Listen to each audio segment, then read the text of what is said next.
Salah satu masalah utama lingkungan hidup adalah polusi atau pencemaran lingkungan hidup. Menurut penelitian, diperlukan jutaan tahun untuk menyembuhkan polusi udara, air, dan tanah agar dapat normal kembali. Sektor industri dan asam kendaraan bermotor menjadi sumber utama polusi udara. Sedangkan polusi air lebih banyak disebabkan oleh tumpahan minyak, hujan asam, dan limbah perkotaan, dan polusi tanah yang disebabkan oleh limbah industri yang merusak zat nutrisi di tanah yang penting bagi tumbuhan.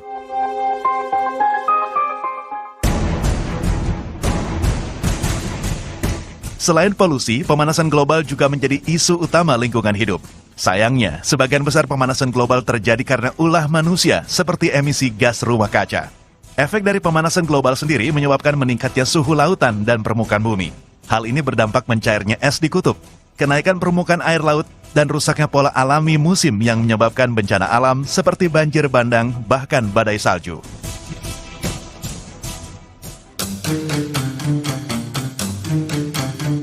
Masalah yang dianggap sepele seperti membuang sampah sembarangan, seperti limbah plastik dan limbah rumah tangga juga menjadi masalah besar untuk lingkungan hidup.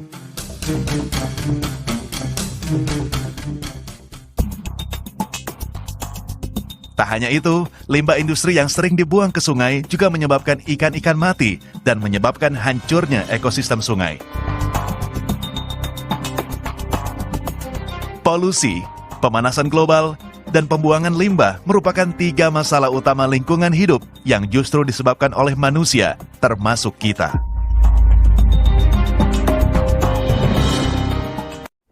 Fenomena sampah kiriman yang terjadi hampir setiap tahun ini mencapai 25 ton per hari. Setelah Pantai Kuta diserbu sampah kiriman, kini giliran Pantai Sanur dan pantai lain yang dipenuhi sampah. Kurang dari 5 menit, saya sudah menemukan sedotan plastik sedemikian banyak. Sampahnya datang dari laut, kemungkinan besar sampah itu datangnya dari Jakarta. Nah, kalau sampah itu datangnya dari Jakarta, kemungkinan besar sampah itu sampah kita.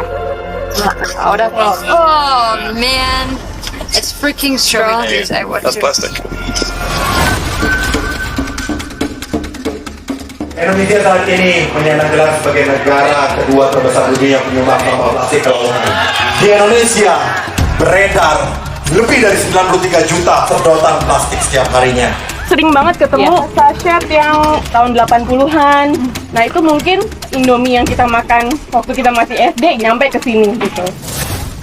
Donald Trump, jangan buang sampah ke Indonesia. Indonesia bukan tempat sampahnya Amerika. Sampah plastik ini sulit untuk diolah, Pak. Dan untuk ini harus dicuci, dipelet, itu butuh air yang banyak, dibuang ke sungai, dan juga dibakar. Nah, itu bahan kimia keluar. Masyarakat ini tidak tahu bahwa membakar plastik itu akan menghasilkan racun dan bersifat pemicu kanker. Apa mikroplastik di Bandeng ini menunjukkan Saja terkontaminasi ya. Kontaminasi mikroplastik. Berarti yang pink ini kemungkinan ada di saluran pencernaan saya juga kan? Produksi makanan itu bukan dari darat biasanya lebih banyak, tapi dari laut. Nah kita nanti kalau 2050 lebih banyak plastik, kita mau makan plastik. Halo teman-teman semua, bagaimana kabar kalian hari ini? Semoga senantiasa dalam keadaan sehat. Oke, kali ini bertemu lagi bersama Miss Okta dalam pelajaran ilmu pengetahuan alam. Sebelumnya, pasti teman-teman sudah menyaksikan beberapa video di awal tadi. Dari video tersebut, tentunya teman-teman sudah bisa menyimpulkan kira-kira hari ini kita akan mempelajari tema apa ya? Ya, jadi kali ini kita akan mempelajari tentang pencemaran lingkungan dan dampaknya. Tetapi kita akan terfokus pada pencemaran air dan dampaknya bagi lingkungan. Pernahkah kalian melihat air? Dan kira-kira apa ya fungsi dari air itu? Dalam kehidupan sehari-hari, manusia tentu membutuhkan air untuk memenuhi kebutuhan hidupnya. Selanjutnya, air digunakan untuk minum, untuk mandi, untuk memasak, untuk mencuci, dan untuk memenuhi kebutuhan hidup lainnya. Selanjutnya, kira-kira bagaimana sih air tersebut dikatakan tercemar? Nah, jadi air dikatakan tercemar apabila air tersebut sudah berubah mulai dari warna, rasa, dan juga bau. Air yang memiliki warna jernih tentu tidak beracun. Dan air yang memiliki bau pasti telah tercemar. Apabila air tersebut ada rasa, pasti ada penambahan zat pada air tersebut. Menurut penelitian, air yang telah tercemar memiliki kandungan keasaman yang berbeda dengan air yang tidak tercemar. Dan ternyata banyak sekali faktor yang mempengaruhi pencemaran air sehingga air tidak bisa berfungsi dengan baik. Air sangat rentan terkena polusi. Hal ini dikarenakan air merupakan sebagai pelarut universal.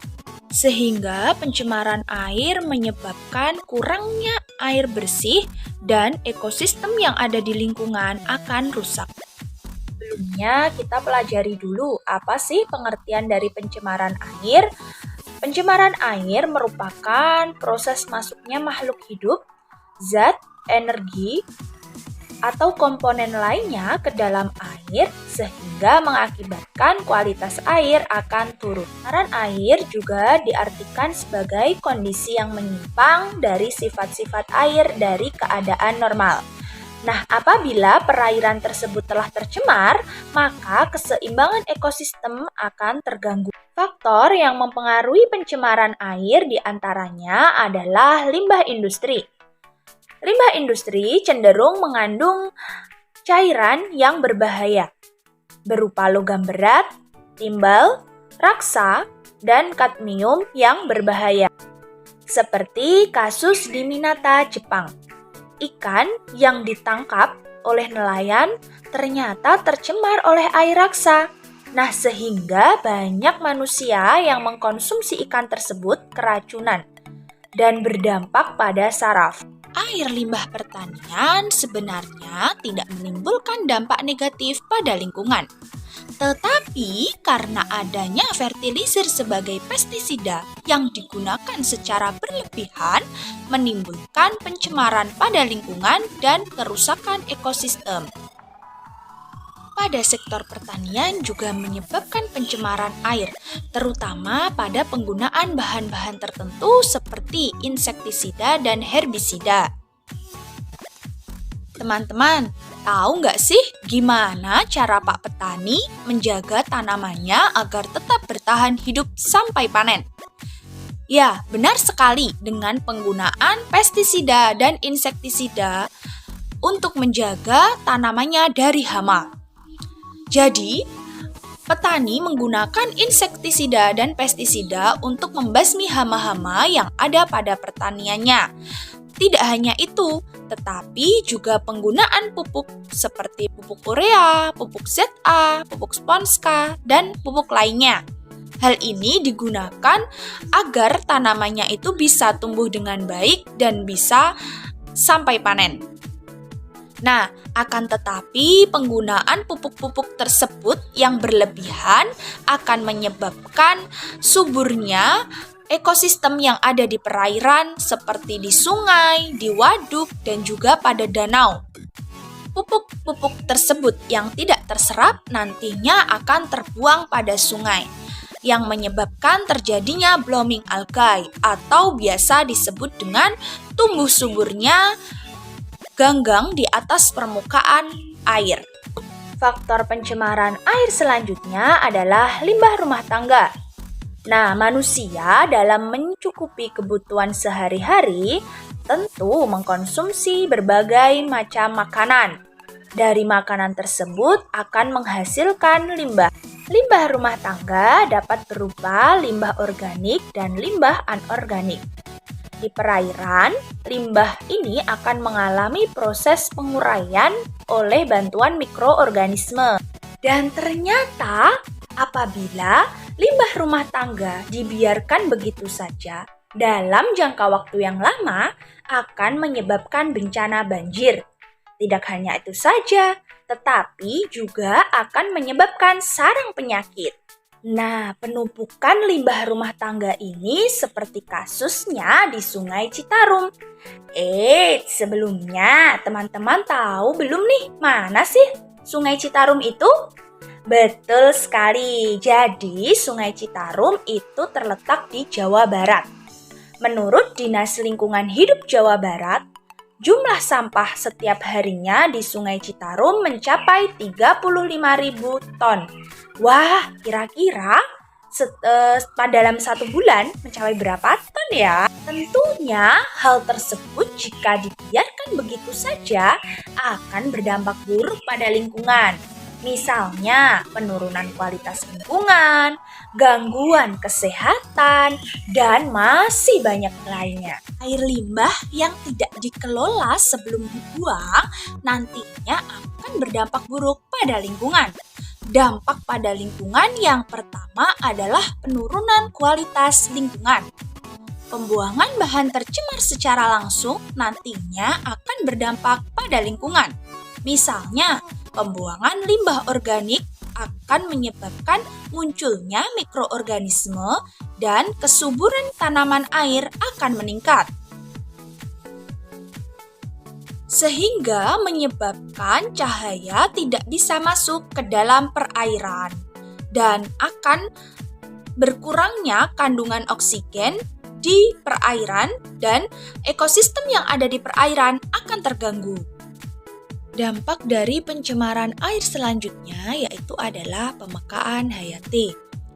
Coba kalian pikirkan, apabila sebuah perairan tersebut tercemar oleh sebuah zat beracun atau zat berbahaya. Nah, pasti zat tersebut nantinya akan mencemari alga atau mikroorganisme yang ada di perairan.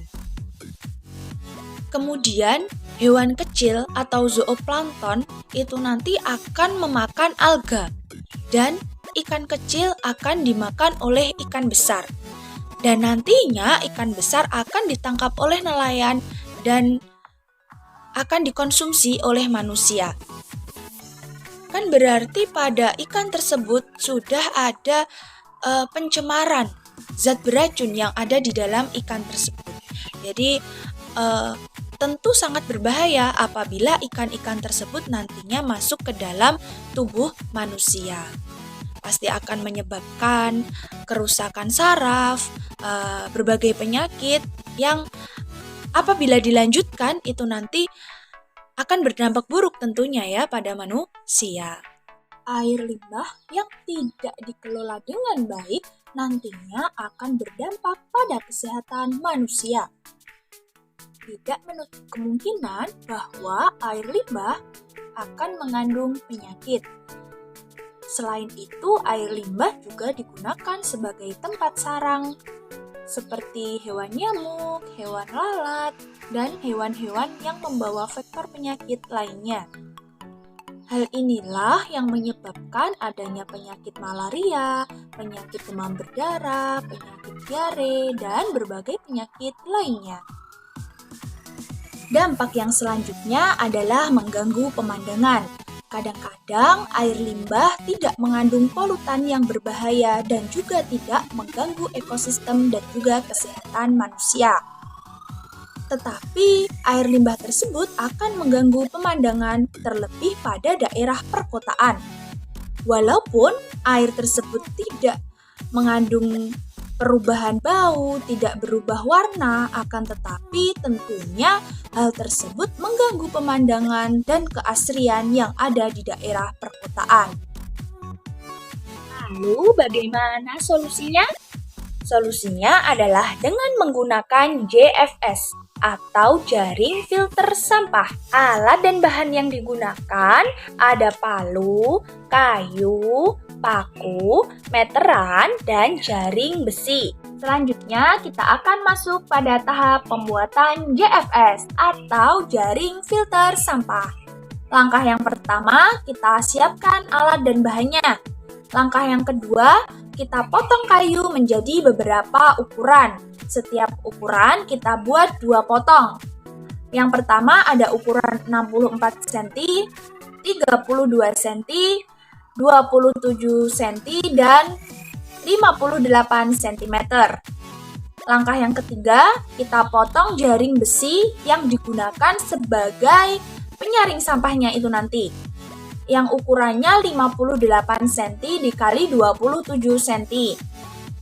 Langkah yang keempat, kita kaitkan kayu yang berukuran 64 cm dan juga 32 cm menjadi bentuk persegi panjang menggunakan paku. Langkah yang kelima, kita lakukan hal tersebut pada ukuran kayu 27 cm dan langkah yang keenam, letakkan dan pakulah jaring besi pada rongga kayu yang berukuran 27 cm dikali 58 cm. Nah, setelah menjadi bentuk persegi panjang dan ada jaringnya sudah terpasang, kita letakkan pada rongga kayu yang berbentuk persegi panjang itu tadi yang berukuran 64 dikali 32 cm. Nah, tentunya dari hal tersebut kita kan bisa melihat ada ukuran yang besar dan kecil. Ada kedua bentuk persegi panjang, ada ukuran besar dan juga kecil. Nah, setelah itu nanti dikaitkan, kita beri engsel pada bagian atas. Selanjutnya, kita beri kayu lagi yang digunakan untuk menarik alatnya agar ketika sampahnya nanti tersangkut di dalam jaring, kita bisa mengangkat tanpa harus menyentuh air yang ada di sungai atau selokan. Selanjutnya, JFS sudah bisa digunakan. Setelah selesai pada tahap pembuatan, selanjutnya kita akan melakukan tahap pengaplikasian. Jadi kali ini saya akan menggunakan JFS atau jaring filter sampah pada sungai dekat dengan tempat tinggal. Nah, langkah yang pertama kita letakkan dulu di sekitar aliran sungai atau selokan. Setelah beberapa lama, tentunya akan ada potongan-potongan daun atau limbah pertanian yang akan terjaring masuk pada JFS itu tadi. Selanjutnya kita bisa mengangkat ketika dalam jangka waktu yang cukup lama, pasti akan ada sampah yang masuk di dalam jaring-jaring tersebut. Nah, untuk tahap pengambilannya tidak perlu memasuki sungai. Jadi kita hanya berada di atas aja dan tinggal mengangkat kayu yang ada di kedua pinggirnya JFS. Setelah itu nanti kita bisa mengambil. Nah, secara tidak langsung hal ini akan mengurangi limbah pertanian yang mencemari air sungai. Setelah selesai pada tahap pembuatan, selanjutnya kita akan melakukan tahap pengaplikasian. Jadi kali ini saya akan menggunakan JFS atau jaring filter sampah pada sungai. Baiklah, setelah mempelajari beberapa materi tentang pencemaran air dan dampaknya bagi lingkungan, tentunya teman-teman sudah bisa menarik kesimpulan bahwasanya sekarang faktanya di lingkungan sekitar kita sudah banyak sumber mata air yang telah tercemar, mulai dari tercemar karena limbah rumah tangga, limbah industri, dan juga limbah pada pertanian. Apalagi penggunaan sampah yang setiap harinya sekarang ini terus bertambah dan pembuangannya secara sembarangan tentu akan mengakibatkan pencemaran lingkungan, terutama pada pencemaran air. Dengan adanya permasalahan lingkungan tersebut, kita punya solusi yang bisa dipraktekkan atau dilakukan di lingkungan sekitar kita, yaitu dengan cara pembuatan JFS atau jaring filter sampah. Semoga sedikit ilmu tadi bermanfaat bagi kita semua dan see you. Semoga kita bisa bertemu di lain kesempatan.